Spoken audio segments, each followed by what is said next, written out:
Two great mysteries dominate our lives, love and money. What is love is a question that has been endlessly explored in stories, songs, books, movies, and television. But the same cannot be said about the question, what is money? It's not surprising that monetary theory hasn't inspired any blockbuster movies, but it was not even mentioned at the schools most of us attended. For most of us, the question, where does money come from, brings to mind a picture of the mint, printing bills and stamping coins. Money, most of us believe, is created by the government. It's true, but only to a point. Those metal and paper symbols of value we usually think of as money are indeed produced by an agency of the federal government called the Mint. But the vast majority of money is not created by the Mint.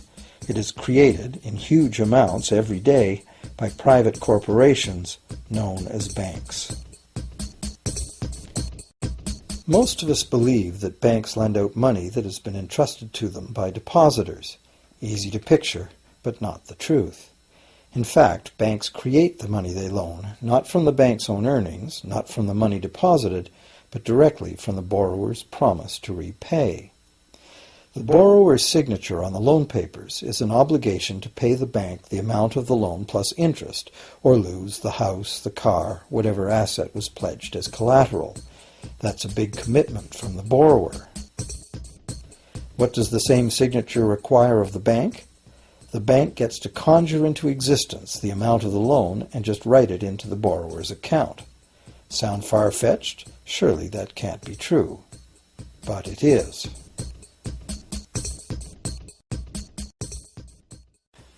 To demonstrate how this miracle of modern banking came about, consider this simple story, the goldsmith's tale. Once upon various times, pretty much anything was used as money. It just had to be portable, and enough people had to have faith that it could later be exchanged for things of real value, like food, clothing, and shelter.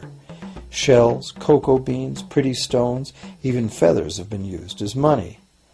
Gold and silver were attractive, soft, and easy to work with, so some cultures became expert with these metals. Goldsmiths made trade much easier by casting coins, standardized units of these metals whose weight and purity was certified. Well, to protect his gold, the goldsmith needed a vault, and soon his fellow townsmen were knocking on his door, wanting to rent space to safeguard their own coins and valuables. Before long, the goldsmith was renting every shelf in the vault and earning a small income from his vault rental business. Years went by, and the goldsmith made an astute observation. Depositors rarely came in to remove their actual physical gold, and they never all came in at once. That was because the claim checks the goldsmith had written as receipts for the gold were being traded in the marketplace as if they were the gold itself. This paper money was far more convenient than heavy coins, and amounts could simply be written instead of laboriously counted one by one for each transaction. Meanwhile, the goldsmith had another business. He lent out his gold, charging interest. Well, as convenient claim check money came into acceptance, borrowers began asking for their loans in the form of these claim checks instead of the actual metal. As industry expanded, more and more people asked the goldsmith for loans. This gave the goldsmith an even better idea. He knew that very few of his depositors ever removed their actual gold, so the goldsmith figured he could easily get away with lending out claim checks against his depositors' gold, in addition to his own. As long as the loans were repaid, his depositors would be none the wiser and no worse off, and the goldsmith, now more banker than artisan, would make a far greater profit than he could by lending only his own gold. For years, the goldsmith secretly enjoyed a good income from the interest earned on everybody else's deposits. Now a prominent lender, he grew steadily richer than his fellow townsmen, and he flaunted it. Suspicions grew that he was spending his depositors' money. His depositors got together and threatened withdrawal of their gold if the goldsmith didn't come clean about his newfound wealth. Contrary to what one might expect, this did not turn out to be a disaster for the goldsmith. Despite the duplicity inherent in his scheme, his idea did work. The depositors had not lost anything. Their gold was all safe in the goldsmith's vault. Well, rather than taking back their gold, the depositors demanded that the goldsmith, now their banker, cut them in by paying them a share of the interest. And that was the beginning of banking. The banker paid a low interest rate on deposits of other people's money that he then loaned out at a higher interest. The difference covered the bank's cost of operation and its profit. The logic of this system was simple, and it seemed like a reasonable way to satisfy the demand for credit. However, this is not the way banking works today. Our goldsmith banker was not content with the income remaining after sharing the interest earnings with his depositors, and the demand for credit was growing fast as Europeans spread out across the world. But his loans were limited by the amount of gold his depositors had in his vault. That's when he got an even bolder idea. Since no one but himself knew what was actually in his vaults, he could lend out claim checks on gold that wasn't even there. As long as all the claim check holders didn't come to the vault at the same time and demand real gold, how would anyone find out? This new scheme worked very well, and the banker became enormously wealthy on the interest paid on gold that did not exist.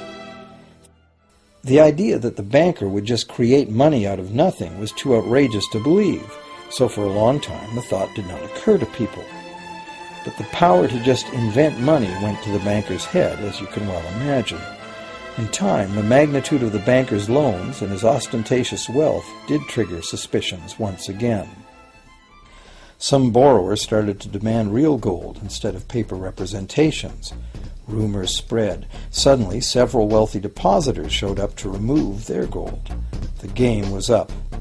A sea of claim check holders flooded the street outside the closed doors of the bank. Alas, the banker did not have enough gold and silver to redeem all the paper he had put into their hands. This is called a run on the bank, and it is what every banker dreads. This phenomenon of a run on the bank ruined individual banks and, not surprisingly, damaged public confidence in all bankers. It would have been straightforward to outlaw the practice of creating money from nothing. But the large volumes of credit the bankers were offering had become essential to the success of European commercial expansion, so instead the practice was legalized and regulated. Bankers agreed to abide by limits on the amount of fictional loan money that could be lent out. The limit would still be a number much larger than the actual value of gold and silver in the vault. Quite often the ratio was 9 fictional dollars to 1 actual dollar in gold. These regulations were enforced by surprise inspections. It was also arranged that, in the event of a run, central banks would support local banks with emergency infusions of gold. Only if there were runs on a lot of banks simultaneously would the banker's credit bubble burst and the system come crashing down.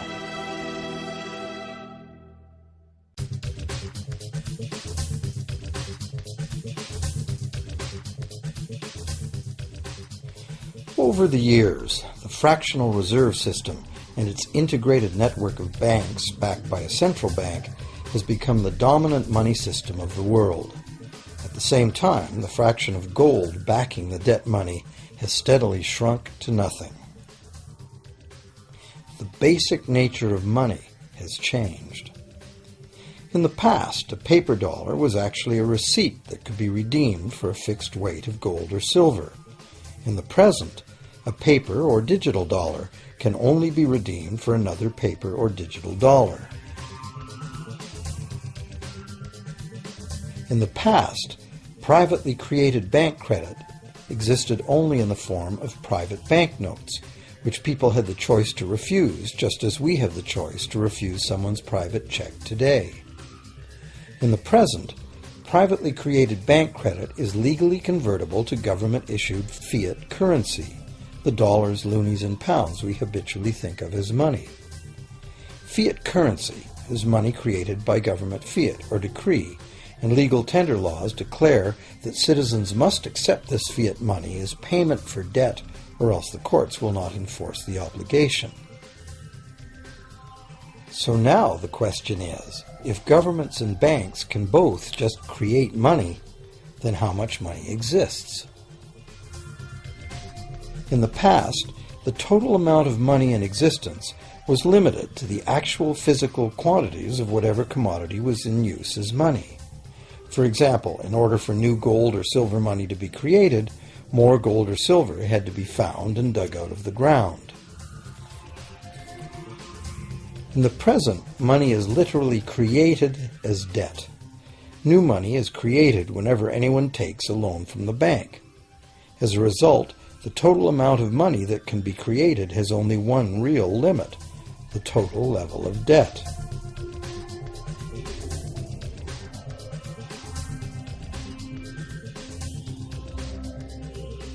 Governments place an additional statutory limit on the creation of new money by enforcing rules known as fractional reserve requirements. Essentially arbitrary, fractional reserve requirements vary from country to country and from time to time. In the past, it was common to require banks to have at least $1 worth of real gold in the vault to back $10 worth of debt money created. Today, reserve requirement ratios no longer apply to the ratio of new money to gold on deposit, but merely to the ratio of new debt money to existing debt money on deposit in the bank. Today, a bank's reserves consist of two things: the amount of government-issued cash or equivalent that the bank has deposited with a central bank, plus the amount of already existing debt money the bank has on deposit. To illustrate this in a simple way, let's imagine that a new bank has just started up and has no depositors yet. However, the bank's investors have made a reserve deposit of $1,111.12 of existing cash money at the central bank. The required reserve ratio is 9-to-1. Step 1. The doors open and the new bank welcomes its first loan customer. He needs $10,000 to buy a car. At the 9-to-1 reserve ratio, the new bank's reserve at the central bank, also known as high-powered money, allows it to legally conjure into existence 9 times that amount, or $10,000, on the basis of the borrower's pledge of debt. This $10,000 is not taken from anywhere. It's brand new money simply typed into the borrower's account as bank credit. The borrower then writes a check on that bank credit to buy the used car. Step 2. The seller then deposits this newly created $10,000 at her bank. Unlike the high-powered government money deposited at the central bank, this newly created credit money cannot be multiplied by the reserve ratio. Instead, it's divided by the reserve ratio. At a ratio of 9-to-1, a new loan of $9,000 can be created on the basis of the $10,000 deposit. Step 3.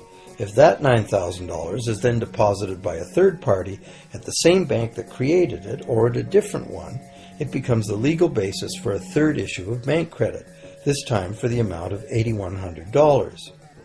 Like one of those Russian dolls, where each layer contains a slightly smaller doll inside, each new deposit contains the potential for a slightly smaller loan in an infinitely decreasing series. Now, if the loan money created is not deposited at the bank, the process stops. That's the unpredictable part of the money creation mechanism. But more likely, at every step, the new money will be deposited at a bank, and the reserve ratio process can repeat itself over and over until almost $100,000 of brand new money has been created within the banking system. All of this new money has been created entirely from debt, and the whole process has been legally authorized by the initial reserve deposit of just $1,111.12, which is still sitting untouched at the central bank. What's more, under this ingenious system, the books of each bank in the chain must show that the bank has 10% more on deposit than it has out on loan. This gives banks a very real incentive to seek deposits in order to be able to make loans, supporting the general but misleading impression that loans come out of deposits. Now, unless all the successive loans are deposited at the same bank, It cannot be said that any one bank got to multiply its initial high-powered money reserve almost 90 times by issuing bank credit out of nothing. However, the banking system is a closed loop. Bank credit created at one bank becomes a deposit in another, and vice versa. In a theoretical world of perfectly equal exchanges, the ultimate effect would be exactly the same as if the whole process took place within one bank. That is, the bank's initial central bank reserve of a little over $1,100 allows it to ultimately collect interest on up to $100,000 the bank never had.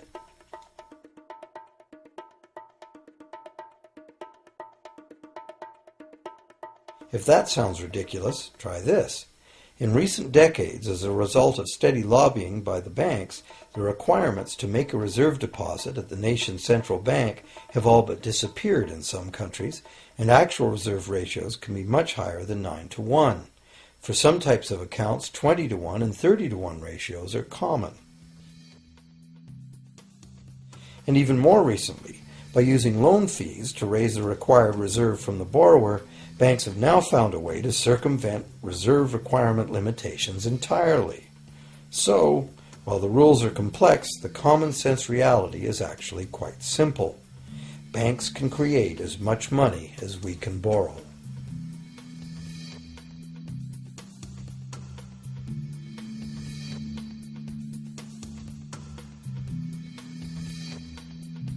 Despite the endlessly presented mint footage, government-created money typically accounts for less than 5% of the money in circulation. More than 95% of all money in existence today was created by someone signing a pledge of indebtedness to a bank. What's more, this bank credit money is being created and destroyed in huge amounts every day, as new loans are made and old ones repaid.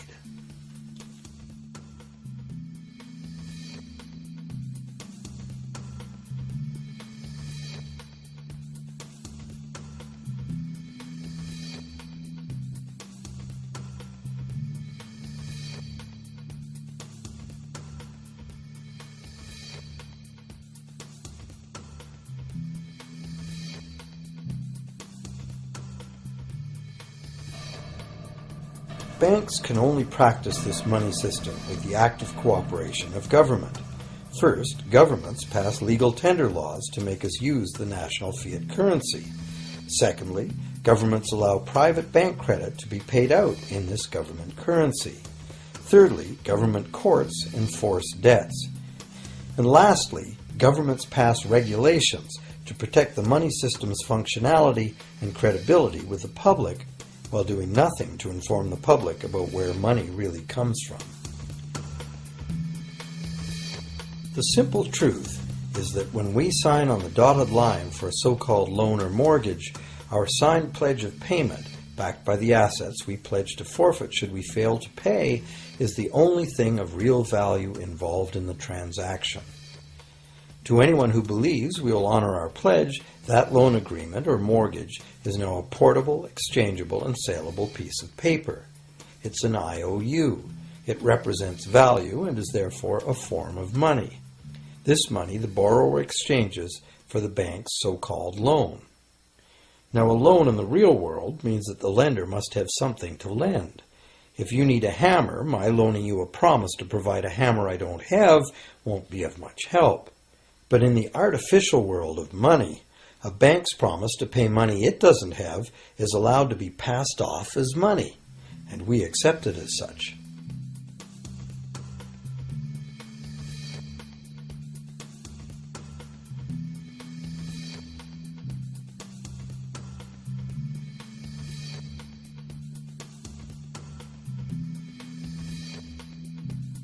Once the borrower signs the pledge of debt, the bank then balances the transaction by creating, with a few keystrokes on a computer, a matching debt of the bank to the borrower. From the borrower's point of view, this becomes loan money in his or her account, and because the government allows this debt of the bank to the borrower to be converted to government fiat currency, everyone has to accept it as money. Again, the basic truth is very simple. Without the document the borrower signed, the banker would have nothing to lend. Have you ever wondered how everyone, governments, corporations, small businesses, families, can all be in debt at the same time and for such astronomical amounts? Have you ever questioned how there can be that much money out there to lend? Now you know. There isn't. Banks do not lend money. They simply create it from debt. And as debt is potentially unlimited, so is the supply of money. And as it turns out, the opposite situation is also true. Isn't it astounding that despite the incredible wealth of resources, innovation, and productivity that surrounds us, almost all of us, from governments to companies to individuals, are heavily in debt to bankers? If only people would stop and think, how can that be? How can it be that the people who actually produce all the real wealth in the world are in debt to those who merely lend out the money that represents the wealth? Even more amazing is that once we realize that money really is debt, we realize that if there was no debt, there'd be no money.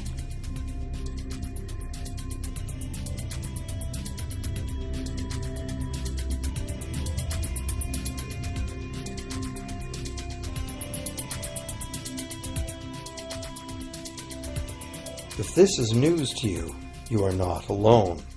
Most people imagine that if all debts were paid off, the state of the economy would improve.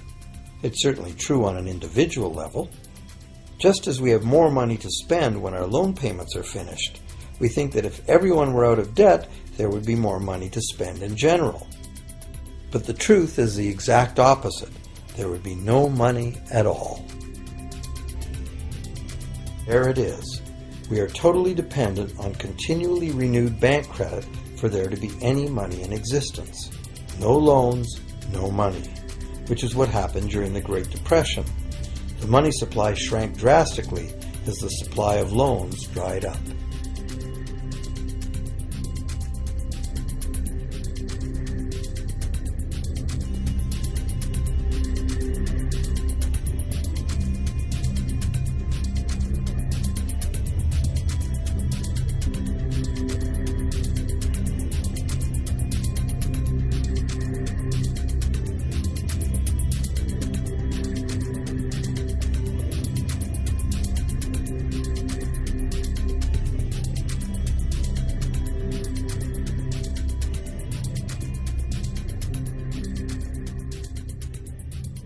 And that's not all. Banks create only the amount of the principal. They don't create the money to pay the interest. Where is that supposed to come from? The only place borrowers can go to obtain the money to pay interest is the general economy's overall money supply. But almost all that overall money supply has been created exactly the same way, as bank credit that has to be paid back with more than was created. So everywhere there are other borrowers in the same situation, frantically trying to obtain the money they need to pay back both principal and interest from a total money pool which contains only principal. It is clearly impossible for everyone to pay back the principal plus interest because the interest money doesn't exist. This can even be expressed by a simple mathematical formula. The big problem here is that for long-term loans, such as mortgages and government debt, the total interest far exceeds the principal. So unless a lot of extra money is created to pay the interest, it means a very high proportion of foreclosures and a non-functioning economy. To maintain a functional society, the rate of foreclosure needs to be low. And so, to accomplish this, more and more new debt money has to be created to satisfy today's demands for money to service the previous debt. But of course, this just makes the total debt bigger, and that means more interest must ultimately be paid, resulting in an ever-escalating and inescapable spiral of mounting indebtedness.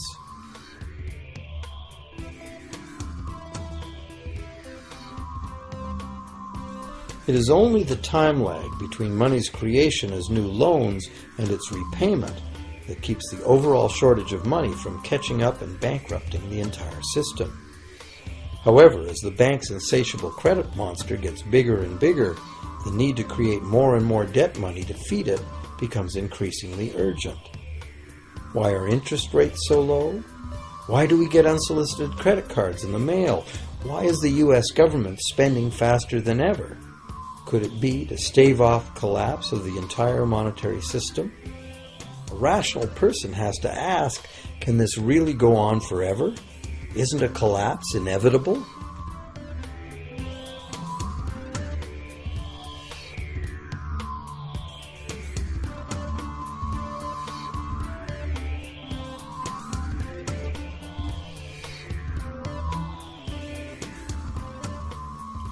Money facilitates production and trade. As the money supply increases, money just becomes increasingly worthless unless the volume of production and trade in the real world grows by the same amount.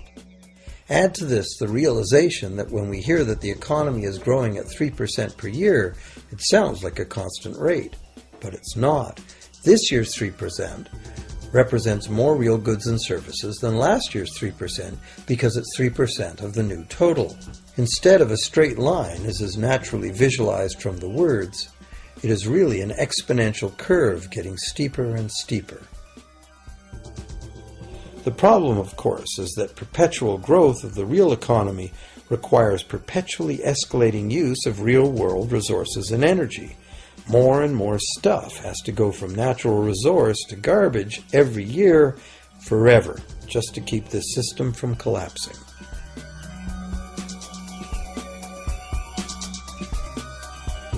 What can we do about this downright scary situation? For one thing, we need a very different concept of money. It's time more people ask themselves and their governments 4 simple questions. Around the world, governments borrow money at interest from private banks. Government debt is a major component of total debt, and servicing that debt takes a big chunk of our taxes. Now we know that banks simply create the money they lend, and that governments have given them permission to do this. So the first question is, why do governments choose to borrow money from private banks at interest when government could create all the interest-free money it needs itself?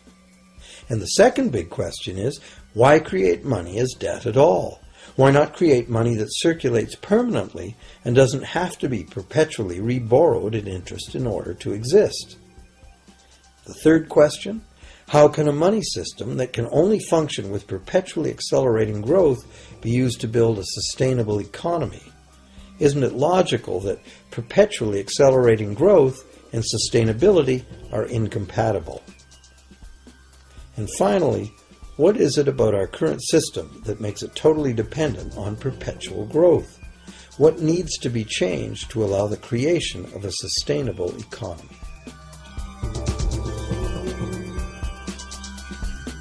At one time, charging any interest on a loan was called usury and was subject to severe penalties, including death. Every major religion forbade usury. Most of the arguments made against the practice were moral.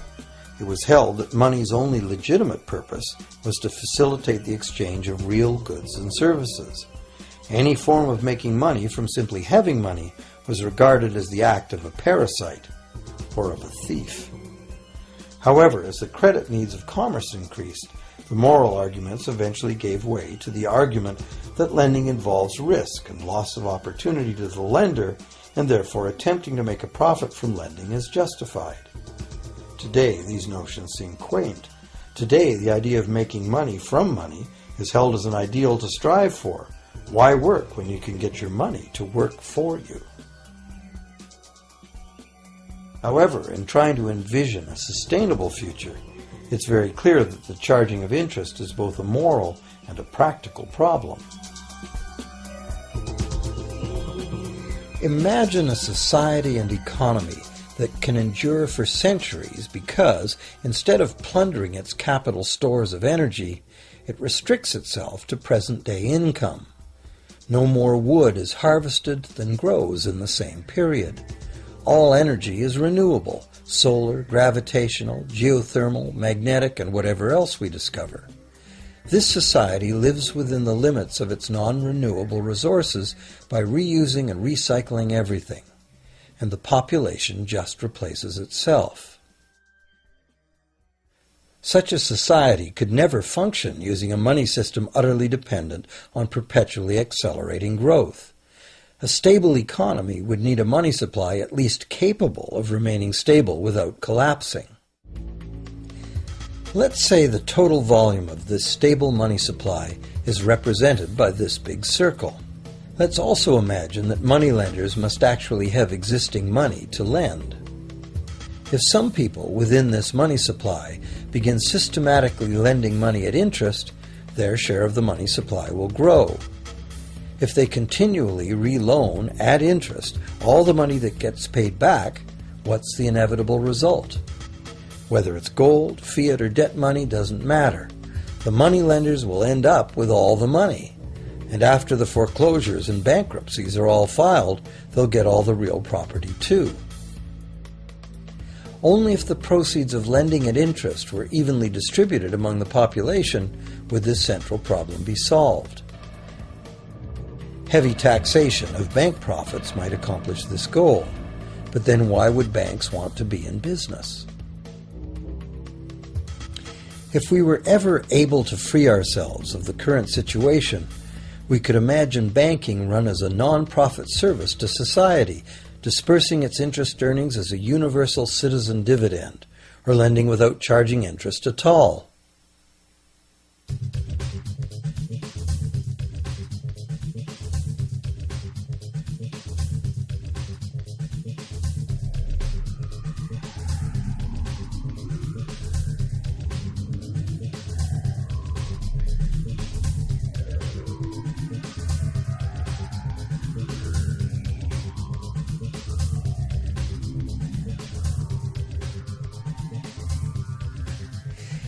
If it is the fundamental nature of the system that causes the problems, tinkering with the system cannot ever solve those problems. The system itself must be replaced. Many monetary critics call for a return to gold-based money, claiming that gold has a long history of reliability. They ignore the many scams that can be played with gold, shaving coins, debasing the metal, cornering the market, all of which were abundantly practiced in ancient Rome and contributed to its fall. Some advocate silver at being more abundant than gold and therefore more difficult to corner. Many question the need to bring back precious metals at all. No one wants to go back to carrying heavy sacks of coins to go shopping. It's a certainty that paper, digital, plastic, or more likely biometric ID money would be the real medium of trade, with the same potential for creating unlimited debt money we have now. Beyond that, if gold again became the sole legal basis of money, those who have no gold would suddenly have no money. Other monetary reform advocates have concluded that greed and dishonesty are the main problems, and that there may be better ways to create an honest and equitable money system than returning to silver or gold. Inventive minds have proposed a variety of alternate ways to create money. Many private barter systems create money as debt, much as banks do, but it is done openly and without charging interest. An example is a barter system in which debt is expressed as pledges of hours of work, all work being valued equally at a dollar figure that then allows hours to be equated with the dollar price of goods. This kind of money system can be set up by anyone who can devise a way to do the accounting and find willing and trustworthy participants. Setting up a local barter money system, even if it were little used now, would be prudent emergency planning for any community. Monetary reform, like electoral reform, is a big topic, and one that requires a willingness to change and to think outside the box. Monetary reform, again, like electoral reform, will not come easily, because the enormously powerful interests that benefit from the existing system will do their utmost to maintain their advantage. Now that we've seen that money is just an idea, and that in reality money can be whatever we make it, here's one very simple alternative monetary concept to consider. This model is based on systems that have worked in the past, in England and America, systems that were undermined and destroyed by the goldsmith bankers and their fractional reserve system.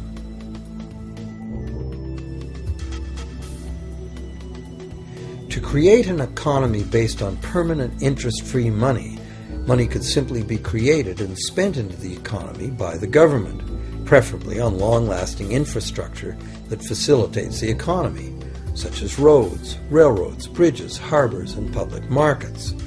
This money would not be created as debt, it would be created as value, that value being in the form of whatever it was spent on. If this new money facilitated a proportional increase in trade requiring its use, it would cause no inflation whatsoever. If government spending did cause inflation, there would be two courses of action available. Inflation is equivalent in effect to a flat tax on money. Whether the money goes down in value 20% or the government takes 20% of our money away from us, the effect on our buying power is the same. Viewed this way, inflation in place of taxation might be politically acceptable if well spent and kept within limits. Or government could choose to counter inflation by collecting tax monies that it then takes out of use, thus reducing the money supply and restoring its value.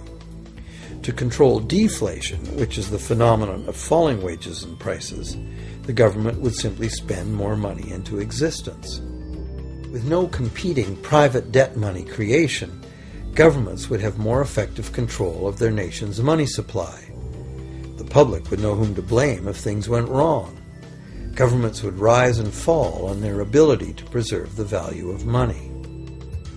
Government would operate primarily on taxes, as it does now, but tax money would go much, much further, as none of it would be required to pay interest to private bankers. There could be no national debt if the federal government simply created the money it needed. Our perpetual collective servitude to the banks through interest payments on government debt would be impossible.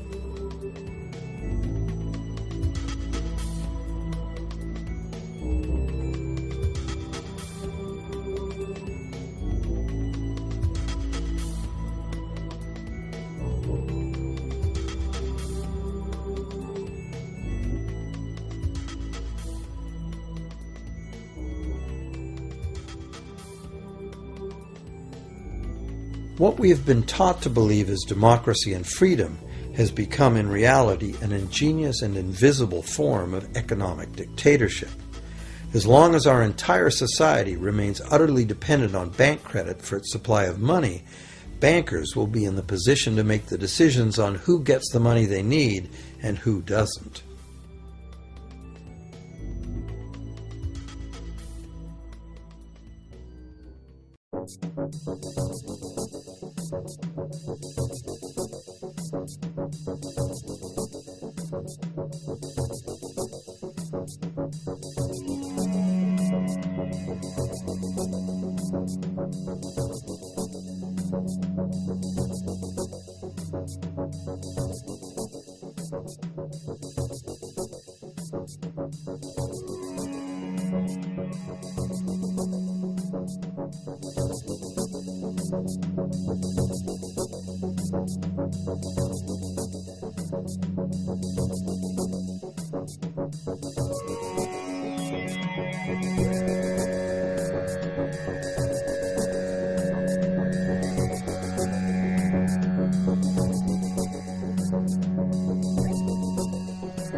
Few people are aware today that the history of the United States since the Revolution in 1776 has been, in large part, the story of an epic struggle to get free and stay free of control by the European international banks. This struggle was finally lost in 1913 when President Woodrow Wilson signed into effect the Federal Reserve Act, putting the international banking cartel in charge of creating America's money.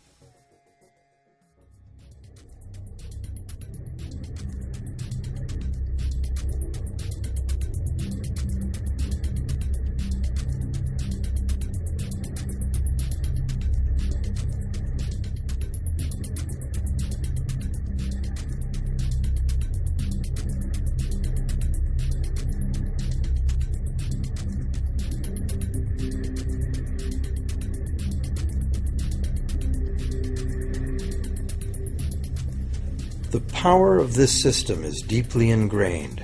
So is the educational and media silence on the subject. Years ago, a Canadian Deputy Prime Minister surveyed scores of non-economists, both highly educated professionals and common-sense people on the street, and found that not one of them had an accurate understanding of how money is created.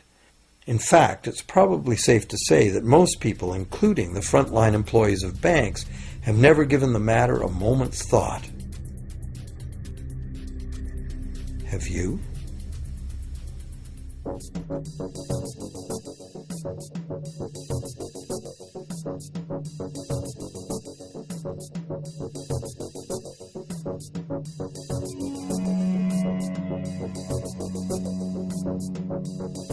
The modern money as debt system was born a little over 300 years ago, when the first Bank of England was set up with a royal charter for fractional lending of gold receipts at a modest ratio of 2 to 1.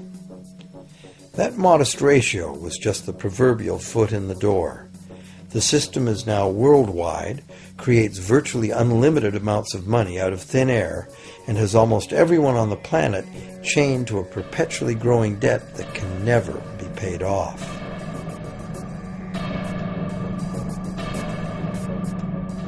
Could it have all happened by accident?